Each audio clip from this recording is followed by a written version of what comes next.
presidente Médici falou. Senhor presidente, seja este primeiro momento um momento de fé e confiança. Fé no que havemos de construir juntos para o bem-estar dos nossos povos e confiança comum na causa da justiça, do progresso e da paz. É esta a mensagem que trago do povo brasileiro e de que peço seja Vossa Excelência o alto intérprete junto ao povo americano.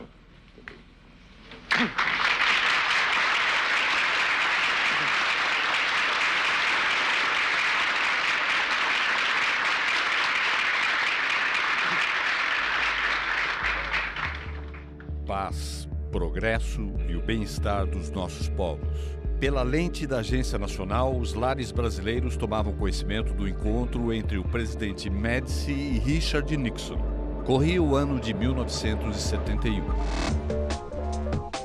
Quase 4 décadas depois, a liberação de documentos nos arquivos americanos confirmaram o que as paredes da Casa Branca viram por trás daqueles sorrisos e declarações oficiais. De acordo com os memorandos do governo americano, o ditador brasileiro relatou sua confiança na capacidade dos militares chilenos em promover um golpe no país e que o Brasil estava trabalhando conjuntamente para isso. Os apertos de mão e sorrisos entre Médici e Nixon selaram a sorte de Allende.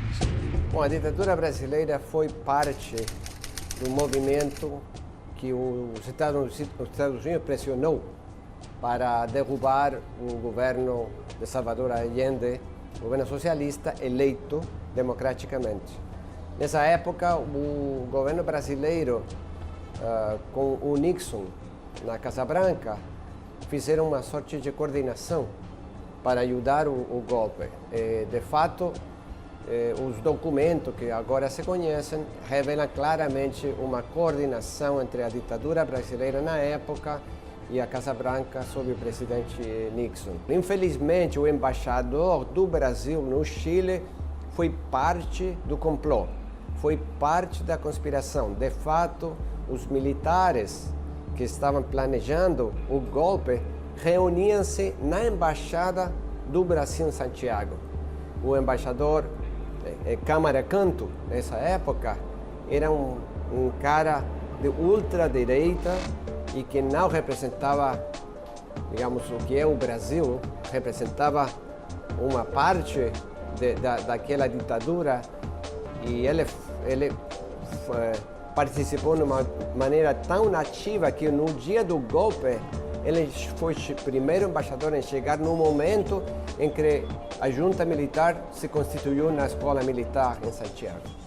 Os ecos daquele encontro em 1971 seriam definitivos para o golpe do dia 11 de setembro de 1973. Asfixiado, boicotado e cercado, Allende profere suas últimas palavras antes de desferir o tiro com o qual se nega a rendição.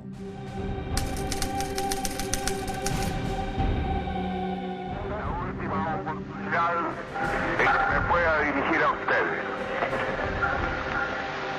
La Fuerza Aérea ha bombardeado las torres de Radio Portales y Radio Corporación. Mis palabras no tienen amargura sino decepción. El pueblo debe defender, pero no sacrificar. El pueblo no debe dejarse arrasar ni acribillar, pero tampoco puede luchar. ¡Viva Chile! ¡Viva el pueblo! ¡Vivan los trabajadores! Estas son mis últimas palabras. Tengo la certeza de que mi sacrificio no será en vano. Tengo la certeza de que por lo menos será una lección moral que castigará la felonía, la cobardía y la traición. Tempo de trevas se inicia no Chile. Mortes, tortura y desaparecimentos compõem a síntese daqueles días. Yo era muy joven, tenía 22, 23 años, y cuando viene el golpe de Estado en este país, nosotros estábamos en la concentración de la selección cuando vemos sobrevolar los aviones que dispararon en contra de la moneda. Y era como un signo de interrogación que uno tenía aquí. ¿Por qué? ¿Para qué? ¿Qué es esto? ¿Qué es esto? ¿Qué son los aviones? ¿Qué son las metralletas? ¿Qué son militares en la calle matando personas? Qué raro, qué triste, qué desgraciado. Es el pensamiento que uno tiene de los momentos tristes de este país. Yo que me encuentro tan lejos, esperando una noticia, me vine a decir en la carta que en mi patria no hay justicia. Los hambrientos piden pan, plomo le da la milicia, sí. No momento seguinte ao golpe, liderado pelo general Pinochet, o Estádio Nacional de Santiago é transformado em prisão. O antigo espaço de jogos memoráveis e do título mundial brasileiro de 1962 vira palco de uma das maiores barbáries dos nossos tempos. Entre os sobreviventes do Estádio Nacional está Alberto Gato Gamboa, 92 anos, torturado barbaramente. Nos mais duros momentos, apegou-se a uma grande esperança: viver para contar. No, pero tú te das cuenta, porque cuando recién te llegabas ahí y veías a los otros presos, algunos ya después de ser interrogados, todos sangrando, todo eso, tú te das cuenta de lo que iba. Y generalmente se desmayaban o sea, perdían el conocimiento. La verdad es que yo no lo perdí porque yo estaba, de todas maneras, no sé, nunca perdí la esperanza que iba a vivir, ¿ves tú? Y la esperanza que iba a vivir para contar eso en ese tiempo. Diretor do Clarim, diário chileno de maior circulação então, foi preso poucas horas depois do golpe. Já estava cheio o Estádio Nacional. Tuve que ir caminar, yo te digo, desde las puertas de la calle hasta las puertas del estadio, por encima de pisando gente. Los tenían a todos boca abajo, extendidos en el suelo, a todos los detenidos. Estaban botados en el suelo ahí, con las manos así, de guata, y unos al lado de otros. Están al lado de otros que había que pisarlo. Tú ibas caminando, o sea, yo me fui buscando dónde colocar las patas, pero los milicos entraban nomás. La gente que detenían, pisando gente, todo. Así que fue de partida, yo te digo, es una sensación, pero feroz, así te digo. Ahí tenían una especie de una cosa con techo, donde interrogaban a la gente. Y fíjate, los torturaban, esa era la verdad, no solo interrogaban. Porque tú llegabas al lugar donde estaba el techo y te encontrabas con que habían somieres con patas, somieres de hierro, donde te ponían, te amarraban de pies y manos, y se sometían a interrogatorios en esas condiciones, pero con tortura. Algunos quedaban incluso semi-inválidos, fíjate, algunos más viejos generalmente, porque la verdad la tortura era muy larga y muy dura, era extremadamente dura. Yo no sé si todas las torturas son iguales, pero la que yo pasé fue muy larga, porque me acuerdo que hasta las 8 de la noche todavía el que podía me pegaba una patada, uno estaba en el suelo ahí. Entonces el que pasaba, parece que los tenían y les enseñaron eso, o sea, era su obligación pasar por el lado de los presos y de repente si veías a uno medio despierto o medio por preguntarte cosas en lugar. Si tú preguntabas cosas, tú estabas seguro que te iba a recibir la mansa patada. Como estaba en el suelo, la recibí en cualquier parte. Fue brutal eso, te digo, brutal. Lembra-se exatamente quem eram os mais duros e experientes torturadores. Lo que yo recuerdo, conmigo por lo menos, que los interrogadores argentinos y brasileños eran más incisivos, más directos, o sea, como que tenían más experiencia. Te interrogaban, iban al derecho a lo que querían. En cambio, el chileno te sacaba la cresta por tontería de repente y después llegaba a las cosas que seguramente para ellos eran más importantes. Yo te digo, por ejemplo, un compañero mío que era, como te digo, dirigente del MIR, y lo llevaron a interrogarlo junto conmigo. Yo en un caso de campaña aquí y él en otro caso allá. Y yo cachaba, porque todavía no me habían pegado a mí. A él le habían sacado la cresta. Entonces le pidió agua, me acuerdo, que pidió algo para la sed. Entonces, no hay agua, pero yo te traigo, le dijo. Parece que algo así le dijo. Y el bueno echó una mea en un vaso y se lo obligó a tomar. Y el bueno se tuvo que tomar los meos del interrogador. Horrible, ¿no?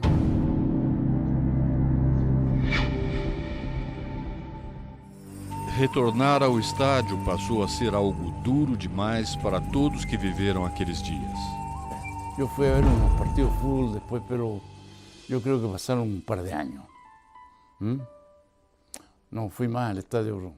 No porque le tuviera alergia al estadio, odio al estadio, sino porque te traía malos recuerdos. ¿Esto? Pero no fue el tiro, ¿no? Ni tampoco a mirarlo como estaba.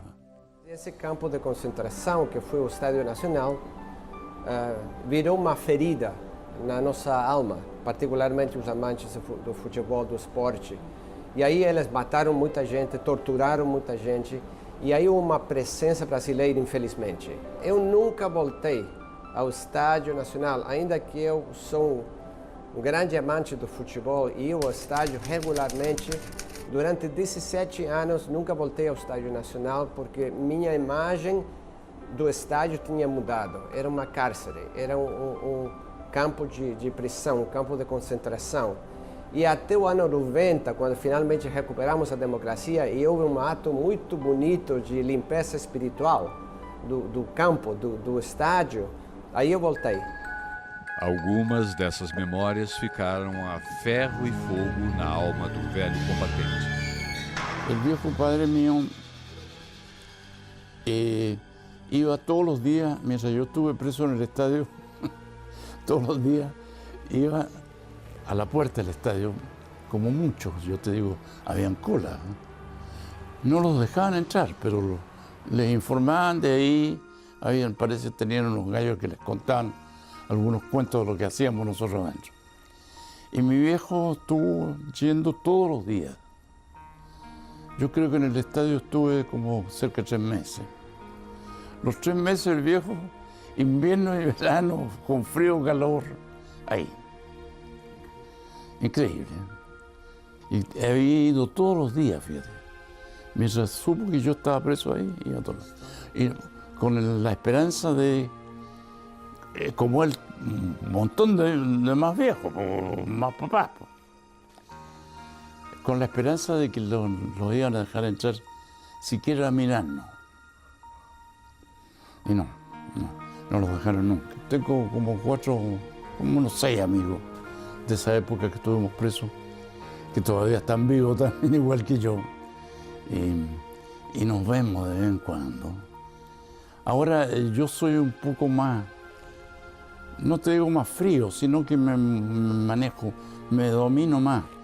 Yo tengo un par de amigos o 3 que los veo y puta me ven y dicen, uno me ven amigos, otros, y se ponen a llorar al tiro, la puta, y se empiezan a hacer recuerdos. Y mientras más recuerdos hacen, más llora, como ese periodo como que te marca, como que te hace recordar eso a la fuerza.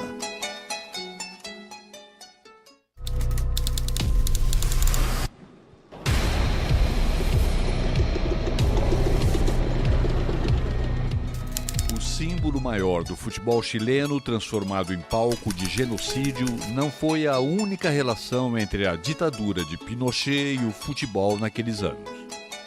La relación del fútbol y la dictadura acá en Chile comenzó, no digamos que de una forma tan elaborada, sino que más bien fortuita. Poco a poco la dictadura se empezó a dar cuenta de la utilidad que podía darle el fútbol para tal vez calmar a las masas, para que la gente no saliera a las calles, no se rebelara. Exatos 15 dias depois do golpe de 11 de setembro, Chile e União Soviética fazem 2 jogos de mata-mata, valendo vaga para a Copa de 1974. O futebol e a seleção chilena já estavam sob controle. Fue el golpe militar y a la semana siguiente, si mal no recuerdo, tuvimos que viajar, teníamos que viajar a la Unión Soviética, a Rusia, para jugar ese partido por las eliminatorias para el Mundial de Alemania, 1974. Imagínate, después de una semana del golpe militar, todavía se veían muertos en las calles. Yo cuando iba a entrenar por la selección chilena, veía que por Américo Vespucio, que hoy día está poblado, pero antes era un camino prácticamente, un camino rural, se veían los muertos en las rotondas. Entonces nosotros llegábamos ahí con mucho miedo.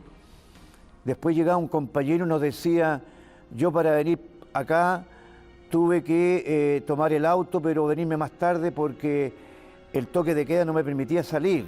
Pero yo vi un camión que venía de la FACH lleno de muertos. Entonces eso no se podía ver porque la gente no andaba en las calles, toque de queda.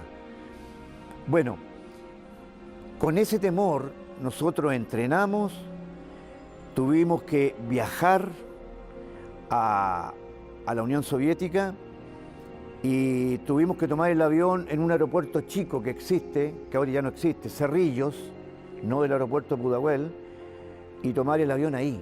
Ahí nos revisaron a todos y uno muy intrépido, valiente entre comillas digo, yo llevaba mi música para entretenerme en la concentración, en el hotel, cuando salíamos fuera del país, la música de Quilapayún. Quilapayún era el conjunto emblemático del Partido Comunista, no siendo yo comunista, pero la letra de ellos, sus canciones, y llegaba la música de Víctor Jara, y la metí entre medio de mis calzoncillos, de todas mis cosas personales, los cassettes.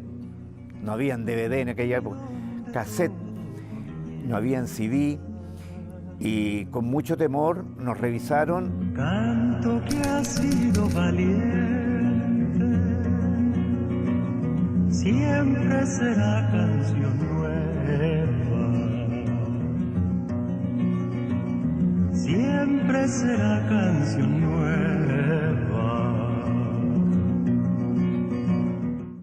O clima era pesado.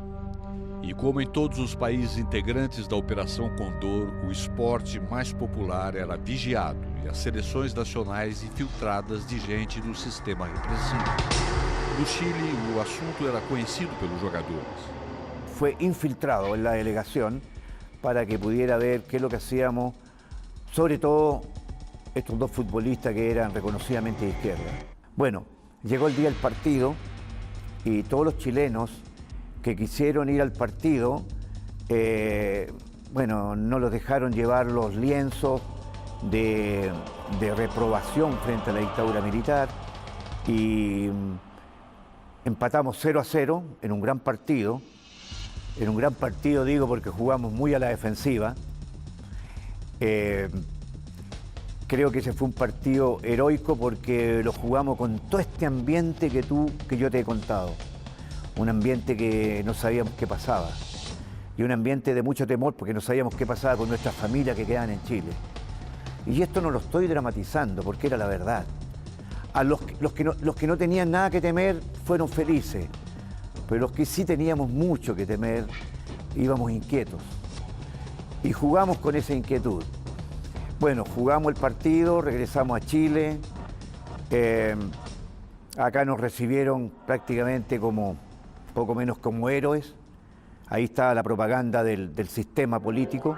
A decisiva partida de volta, valendo uma vaga para a Copa da Alemanha, estava marcada para 2 meses depois, no dia 21 de novembro, no Estádio Nacional de Santiago.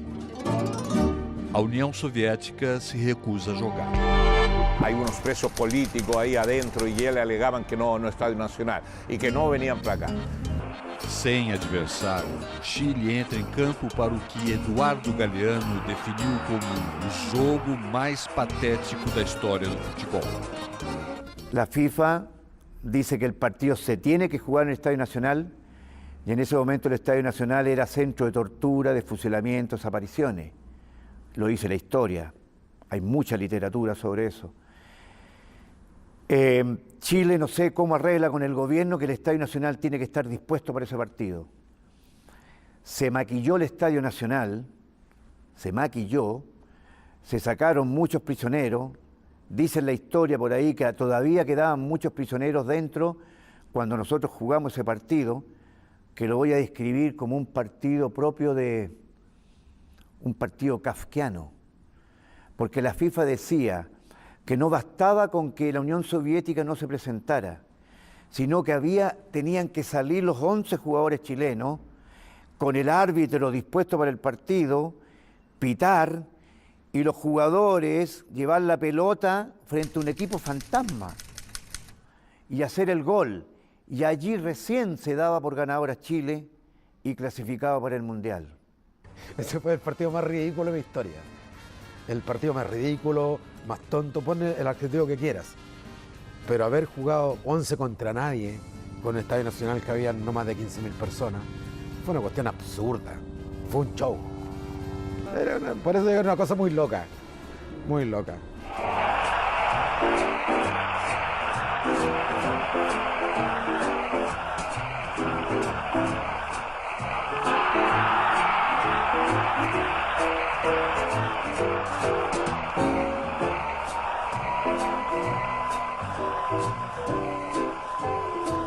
Clasificamos, no había mucho que celebrar para ir a un mundial en esas condiciones.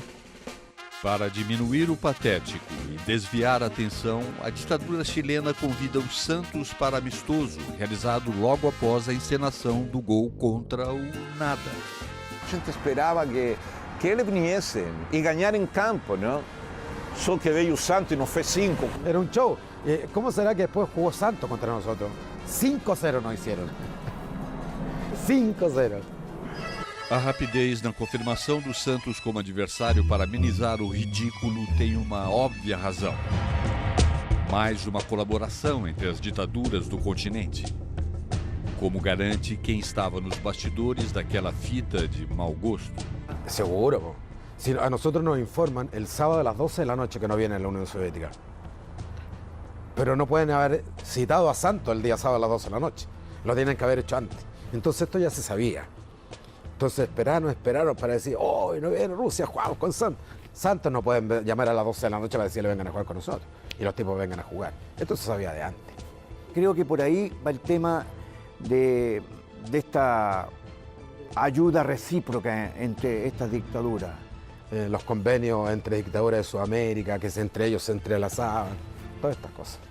El fútbol se manipuló de tal manera que a través de lo largo de Chile se empezaron a crear clubes profesionales en lugares muy distantes, muy extremos. En Puerto Montt se creó un equipo porque había que tener a la gente preocupada y distraída con el fútbol, en sectores donde nunca hubo fútbol. En Calama, en Arica, en todos lados. ¿Por qué? Porque las ciudades tenían sus intendentes y tenían sus alcaldes y todos eran militares. Entonces allí se empezó a extender el fútbol, pero de una manera burda, diría yo, de una manera muy burda, porque era más que nada, y a todas luces, y eso es propio de la dictadura, de crear circo para el pueblo. Lamentablemente nosotros éramos parte de eso, pero felizmente yo digo, fui un payaso pero consciente de que lo que hacía reír la gente era una sonrisa muy dolorosa. O abutre dos Andes já voava alto pelo continente. As garras do condor espalhavam-se sobre os estádios, clubes e jogadores. Asfixiado por uma ditadura brutal, o povo e os personagens da bola começam a encontrar no futebol um canal único para as primeiras manifestações de resistência. Havia um jogador de nome Pinochet, esse era o nome dele, e que era um bom jogador da liga profissional do Chile. E eu me lembro que uma vez ele estava jogando muito mal.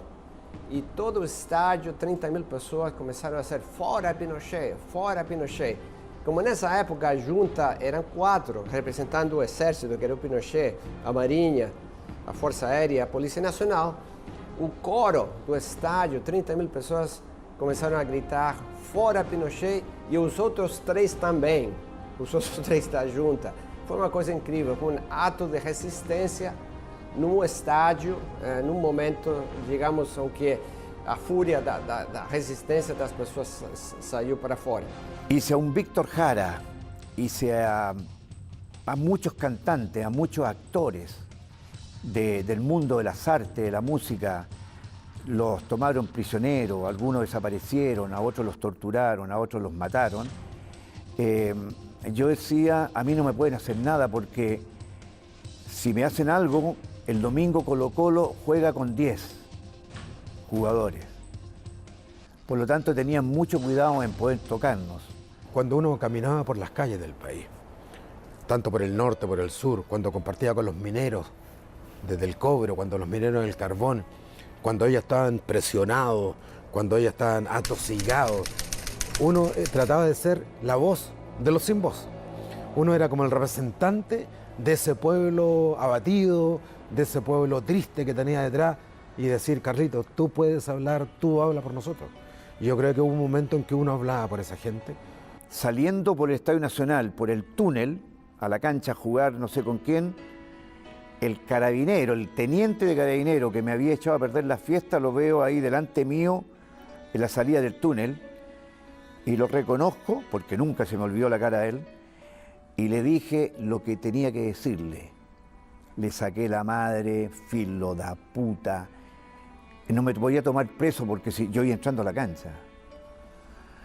Bueno, jugué muy tranquilo, yo dije, bueno, a la vuelta me van a llevar preso por haber ofendido a una autoridad, entre comillas. Salí de la cancha, terminé, me bañé y no me pasó nada.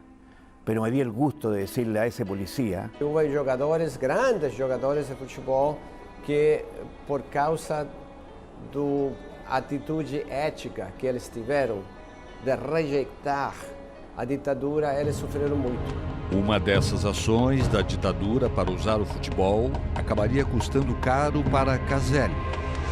E ele me lembro que uma vez foi levado à La Moneda num ato de propaganda do Pinochet para saudar o Pinochet. E ele se negou a dar a mão ao Pinochet.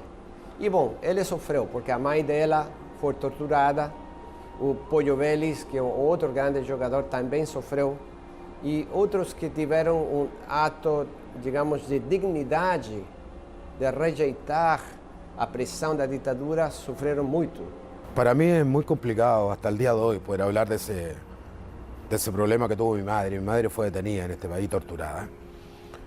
Me complica, todavía mis manos me sudan, mi corazón late más fuerte, mis pulsaciones se van muy altas, porque hasta el día de hoy no lo entendemos y nunca supimos el por qué. Yo no le di la mano a Pinochet en ese momento, lo recuerdo como el día de hoy, porque estaba toda la selección parada, como en semicírculo. Nosotros nos despedíamos para ir al Mundial de Alemania, en el 74. Y de repente se abren las puertas y aparece un señor de gafas oscuras, bigotito, gorro y capa. Yo hacía poco había visto la película de Ana Frank, y había leído el libro de Ana Frank, y era así como un Hitler que aparecía en ese momento, duro, fuerte, triste, tenso. Yo no sé si transpiraba más en la cancha cuando jugaba o transpiré más en ese momento, cuando yo me negué a darle la mano. Y yo me negué a darle la mano como un sentimiento de decirle, o que él lo pudiera entender, que no me gusta la violencia, no me gustan las dictaduras, no me gustan las guerras, quiero vivir en paz. Y ese momento fue o de mucha hidalguía, de mucha fuerza, o con un miedo terrible, porque ¿para qué me va a negarlo? También había miedo de por medio. Fue un impulso del momento. No había nada preparado, nada. Fue un impulso del momento cuando estábamos todos conversando, esperando que venga el general a despedirse de la selección que iba para el Mundial, y fue una cosa instantánea, fue una cosa que me nació del corazón, o sea, ¡pam!, no dio la mano. Pero una cuestión de así, es como cuando enfrentáis al arquero, tenés que sacártelo, una cosa así, espontánea. No fue absolutamente nada preparado. Fue algo que nació en ese momento. Un acto físico de decir, no me gusta, no quiero vivir tranquilo, quiero que mi gente, mi país y el mundo viva tranquilo. Yo en el momento que lo hice no pensé en las secuelas, en la secuencia que podía tener el día después. Solamente pensaba en esa gente que no podía hablar, en esa gente que no podía hacer nada, en esa gente que me pedía silenciosamente que yo pudiera decir algo por esta atrocidad que estaba pasando en Chile. Con mucha gente a darme la mano y a felicitarme. Pero así muy calladito, así al oído. Gracias. Gracias, ¿por qué? Por lo que hiciste. ¿Qué hice? No darle la mano al dictador. Sí, pero... Entonces, por eso podía andar tranquilo por las calles. No pensé en las secuelas, en las consecuencias que podía tener después todo esto. No, claro, mi madre, como te digo, fue detenida y torturada en este país. Pero mi madre falleció hace unos 10 años. Ella estaba en el hospital y llamó al esposo, que también falleció, a mi hermana y yo. Nos tomó de la mano y nos dijo, yo lo más probable es que no siga viviendo, pero no quiero que tengan odio, que no tengan rencor y que ojalá puedan vivir todos en paz. O sea,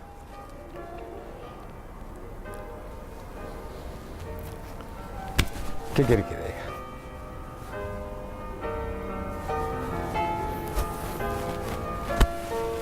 No sé. Fue una de las últimas cosas que hablé con Chile.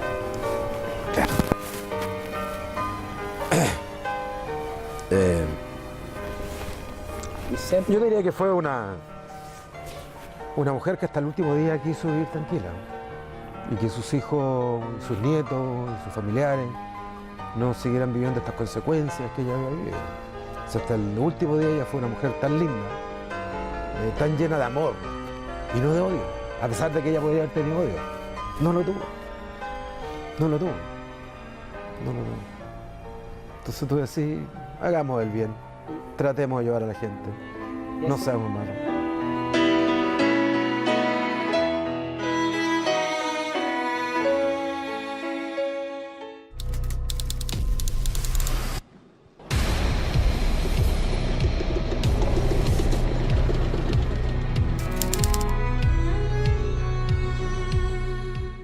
Com esse clima, o Chile embarcou para o Mundial de 1974.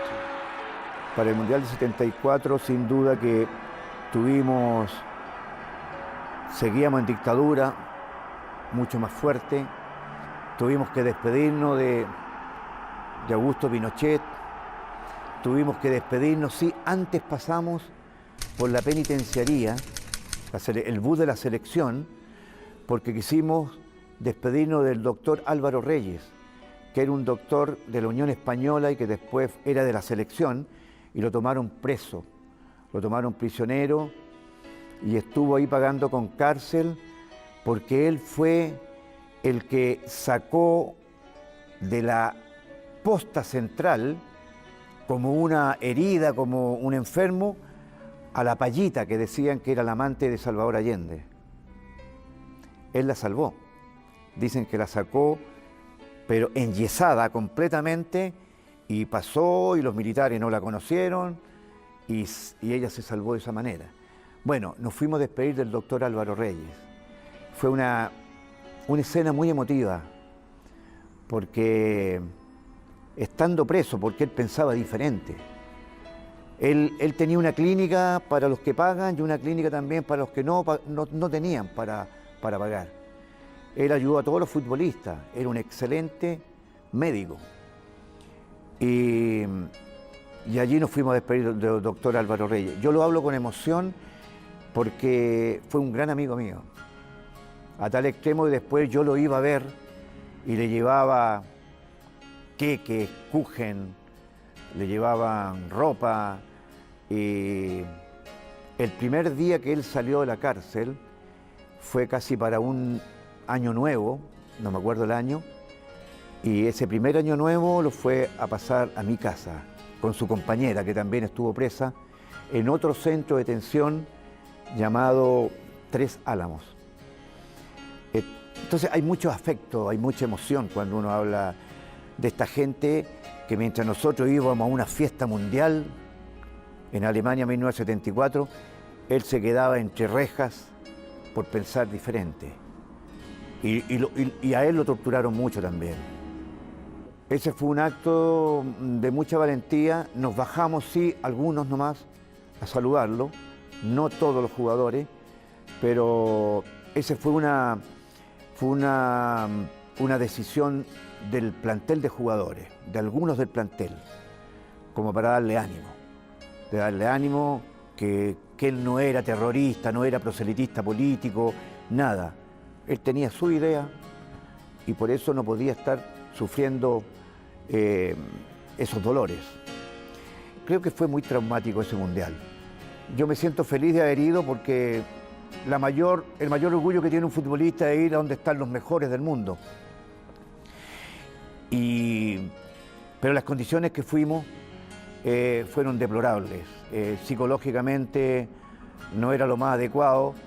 Y nosotros decíamos, bueno, estamos pagando por el gobierno que tenemos. Y teníamos un gran equipo, pero no pudimos llegar más allá por nuestra, yo diría, incapacidad psicológica. Bueno, yo después de jugar ese partido yo me fui a España. Después vuelvo yo después de 5 años de haber jugado en España. Y hay un escritor chileno que escribe una poesía. Yo después vuelvo y estaba el Estadio Nacional lleno, pero había un lugar que no había nadie, que decían que lo estaban arreglando. Yo hago un gol y lo salgo gritando a ese lugar donde no hay nadie. Y el escritor dice, solamente él y yo lo entendimos. Caselli le gritó a los que quedaron y dieron su vida al Estadio Nacional. ¡Wow! Fuerte. Obviamente que los gobiernos, en este caso la Junta de Gobierno, después Pinochet como presidente de este gobierno dictatorial, manipuló todo el fútbol. De la misma manera cuando clasificamos al Mundial del 1982, tuvimos que ir al Palacio de la Moneda después restaurado, después de que lo bombardearon, tuvimos que ir a despedirnos. Y allí hubo hechos sintomáticos. El entrenador me dice, Luis Santibáñez me dice que tengo que agradecer yo a Pinochet el hecho de habernos recibido en la Moneda, y yo me negué, le dije no soy capaz de estar dirigiéndole a un personaje tan siniestro como él, aborrecido como estaba en esse momento, ir a agradecerle para ir a un Mundial de Fútbol. Os anos de chumbo prosseguiram com seu rastro de sangue e extermínio em contraponto à relativa prosperidade econômica chilena. Até que em 1988, uma luz em meio a tantos anos de escuridão surge. Novamente, o futebol tem protagonismo durante o plebiscito que decidiria pela permanência do ditador Pinochet no poder. Novamente está dividido entre apoiar Pinochet ou estar ao lado da resistência. Na campanha pelo não estavam Caselli e Leonardo Veliz. Ao lado do general Pinochet, empunhando a bandeira do sim, o zagueiro Elias Figueiredo. Anos depois, a história ainda é contada de forma controversa. Antes del plebiscito del sí y del no, me acuerdo que el año 1980 hubo una consulta nacional y obviamente que ganó el gobierno militar, pero todo eso fue manipulado asquerosamente. Allí fue cuando, con Carlos Caselli, nos declaramos públicamente que esto se había hecho a espaldas del pueblo. Nos criticaron mucho la prensa deportiva, adicta al sistema. Cuando estábamos en la selección, llegaron de un canal de televisión de este país a decir que vamos bien, mañana mejor, levantemos el dedo. Y yo dije que no. Y varios compañeros lo hicieron, y muy respetable. Ellos tienen una posición diferente. Y ahí me hicieron tira que cómo no podía ser, que yo no. Había diarios que a los que dijeron sí, los alababa muchísimo. Y al que dijo no, dije no puede opinar de política. O sea, los que decían que sí era todo bueno, el que decía que no era todo malo. Óbvio uma diferença. Eu me lembro que na época eu estava trabalhando na televisão nacional, não? Que é a televisão nacional do governo. E aí nós fizemos um assunto de que venía el sí o el no, mas não falaram, olha, vamos a gravar para a seleção chilena, sorte para ele. Então a gente fazia sorte para ele, sí, não, para a seleção chilena. Y ellos usaron eso en un plebiscito como no, para el sí, para el no, para el sí, ¿me entiendes? Todos sabíamos de qué se trataba, sí. Todos sabíamos que, porque primero llegaba el productor, te decía, mira, oye, vamos a hacer una cuestión, bla, bla, para el apoyo al gobierno, levanta el dedo, sí, vamos bien, mañana mejor. No, yo no. Yo no tengo por qué, si yo creo que el gobierno lo está haciendo mal. Pero sí, todos sabíamos. En el fondo fue un engano eso, ¿no? Fueron manipulados. En ese aspecto sí, yo acho que sí, ¿no? Bueno, llegó el día del plebiscito y cuando se dijo que el no había ganado, en mi barrio, yo vivía en un pasaje, un vecino que vendía carne, puso un lechón en una parrilla y tomamos hasta que... Creo que ha sido la segunda vez en mi vida que me he emborrachado. Me emborraché como nunca, de alegría. Y llegó la democracia. Y ahí la gente empezó a salir a las calles, a abrazar a los carabineros, a abrazarlo, y estamos viviendo, bueno, aí começou outra história. Para que outra história pudesse começar, foi preciso contar esta. Lembrar todos os dias, por mais doloroso que seja, para que nunca mais. ¿Cómo hacer confortable que una noche a las 3 de la mañana llegue Benedicto Salinas, le decían el Piojo Salinas, un cantante popular? Aquí se le llamaban las peñas folclóricas. Y llega llorando, me golpea a las 3 de la mañana y me dice que le han matado a su hijo y a su esposa, y su hijo que iba a ser una eminencia porque estaba becado, porque él era un cantante popular, no ganaba mucha plata, pero él era de izquierda y él cantaba, lo que otros no se atrevían a decir, él lo cantaba. Y le mataron al único crisol que tenía en su vida, que era su hijo que iba a ir a la universidad, la Sorbonne, en París, Francia. Entonces, cuando te llegan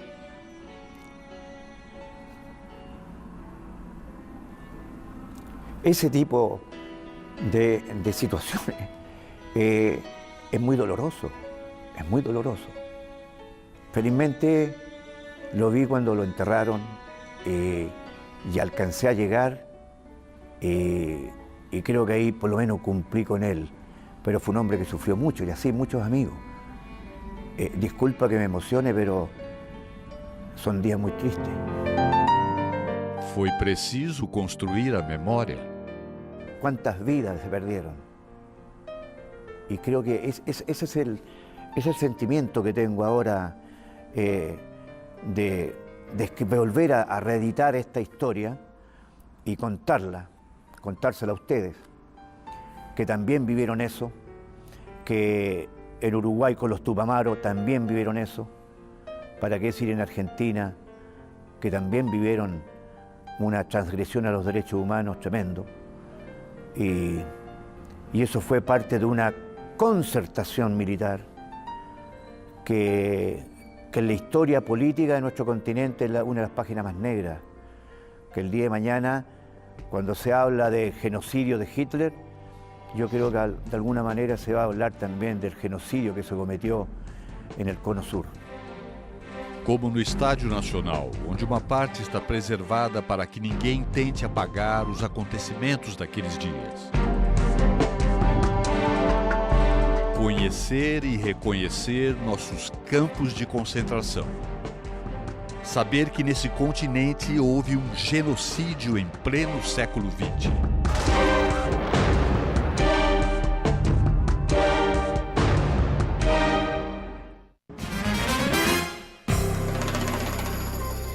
Talvez hoje pareça surreal que há bem pouco tempo, em um estádio de futebol, existia um caminho que levava para o local de fuzilamento. Todavía hay giles que piensan que aquí en Chile no